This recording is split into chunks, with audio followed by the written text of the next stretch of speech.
பேரின்பம் எதுன்னு கேட்டான். எந்த உடம்பு சிற்றின்பத்துக்கு காரணமாக இருக்கோ அதே பேரின்பத்துக்கு காரணமாக இருக்குது.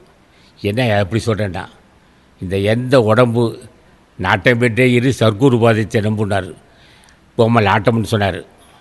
ஆக இந்த எந்த தேகம் அற்புதமாக, இந்த தேகம் என்னையா பொல்லாத உடல்னு சொன்ன நீ தான் இப்போ சொல்கிற. அற்புதமாக இந்த தேகம் ஆவி அடங்கு முன்னேன்னு.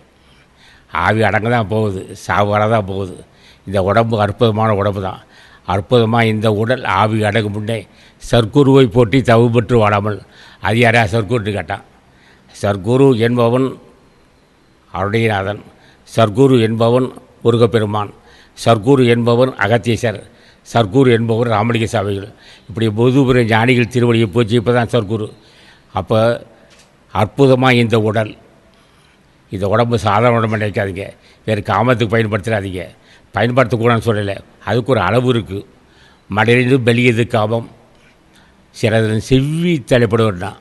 இந்த உடம்பு அதிகமாக பெண்களுக்கு பெண்களுக்கு செலவு செஞ்சால் கடைசி வரும் இந்த உடம்பு இருக்கணும்ல. இந்த உடம்பு தான் நமக்கு ஒரு துணை. இந்த உடம்பு தான் இப்போ படகு இருக்குது, ஆட்டை கிடக்கு படகு வேணும், ஓடம்னு சொல்லுவான்.